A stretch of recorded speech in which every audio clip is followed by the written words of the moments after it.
প্রিয় দর্শক বন্ধু, আজকে আপনাদের জন্য নতুন একটি খবর এনেছি। ইউপিআই পেমেন্টে 1 লাখ থেকে 5 লাখ টাকা পেমেন্ট করা যায়। কীভাবে হয় তা দেখুন।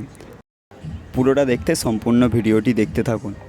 ইউপিআই ট্রানজ্যাকশান লিমিট আগামীকাল থেকে বাড়তে চলেছে। ইউপিআইয়ের টাকা লেনদেনের সীমা চলে এলো বড় আপডেট। নতুন নিয়ম কার্যকর করার জন্য ব্যাঙ্কগুলিকে নির্দেশ দেওয়া হয়েছে। অর্থাৎ 16ই সেপ্টেম্বর থেকে করদাতারা ইউপিআইয়ের মাধ্যমে 5 লাখ টাকা পর্যন্ত কর দিতে পারবেন। 1 নম্বর পয়েন্ট, জি24 ঘন্টা ব্যুরো অনুযায়ী চায়ের দোকানেও এখন অনেকেই ইউপিআই পেমেন্ট করতে থাকেন। কোটি কোটি মানুষের ভরসায় ইউপিআই পেমেন্ট সিস্টেম।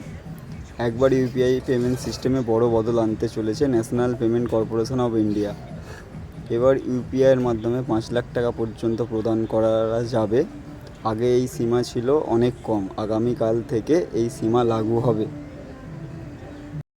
উল্লেখ নিয়ম কার্যকর করার জন্য ব্যাঙ্কগুলিকে নির্দেশ দেওয়া হয়েছে। অর্থাৎ 16ই সেপ্টেম্বর থেকে করদাতারা ইউপিআই 5 লাখ টাকা পর্যন্ত কর দিতে পারবেন।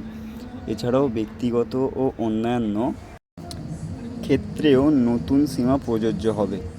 হাসপাতাল, শিক্ষা প্রতিষ্ঠান, আইপিও, আরবিআই রিটেল ডাইরেক্ট স্কিমেও নতুন করে পেমেন্ট করা যাবে। তবে এক্ষেত্রে ব্যাঙ্ক ও ইউপিআই অ্যাপ চেক করে নিতে হবে। তো প্রিয় দর্শক বন্ধু, আশা করি আপনারা এই খবরটি পেয়ে ভালো লাগলো। যদি ভালো লাগে লাইক, শেয়ার অ্যান্ড সাবস্ক্রাইব করবেন, পাশে থাকবেন। ধন্যবাদ। পরবর্তী ভিডিও আবার হবে।